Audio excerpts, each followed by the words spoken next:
So feel free to pause the video if you haven't read through the word problem yet. Basically, we're given a function that tells us how high Rick can toss his wallet up to his girlfriend.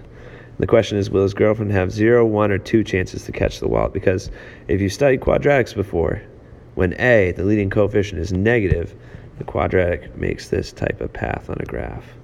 So we really want to know, is this high enough? Is he gonna reach the maximum height? Because maybe 25 feet is right here on the quadratic equation. So the wallet right here would start passing the girlfriend, would go up a little bit too high, and she'd have another chance to catch it right here. So in order to do that, we've got to find out what the maximum height is of this throw. And that's called the vertex. Where the quadratic changes directions, that's called it's called the vertex, and that represents the maximum point for this graph. So let's go ahead and try to find that vertex. There's a formula to find out the x-coordinate of a vertex.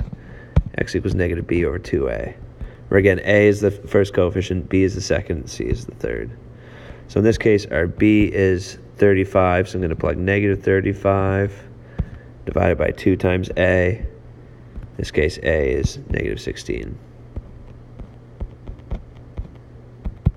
So when you do that, you get negative 35 over negative 32. So as a decimal, 1.09375. That's the x-coordinate for the vertex. That doesn't represent the maximum height. What you've got to do is plug in 1.09375 in for t, and then solve for the height. And so, yeah, just plugged in the x location of the vertex into the function. And so now when you plug that through a calculator, we get this, which simplifies to be 24.14. So to answer their question, will his girlfriend have 0, 1, or 2 chances? Well, if it's 35 feet above the ground, we found out this throw only gets us to 24.14 feet. So our answer is they'll have 0 chances. So part B, if she doesn't catch the wallet, when will it hit the ground? The wallet hits the ground when the height is 0. So we're going to plug in 0 into this equation for h, and then we'll solve for t. So that's what it looks like when you plug in 0 in for h, and now you've got something to solve. This is a quadratic, so you can't go wrong by using the quadratic formula. Negative b plus or minus the square root of. And if you haven't seen this before, plenty of videos exist for how to use the quadratic formula, but it's a quick and nifty way of always getting to the solution no matter what the quadratic has for coefficients.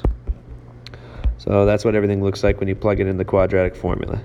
And then again, this should be a topic covered in another video if you're not sure how to simplify this. So I'll jump ahead and tell you what x equals. We get a negative number, so forget that. We don't care about being negative time. And we also get a positive 2.322. So 2.322 seconds is when this wallet's going to hit the ground, because that's what happens when we plugged in 0 in for h. We plugged in 0 right here, and we solved the equation for t, and it told us, okay, it's at 0 feet off the ground after 2.322 seconds.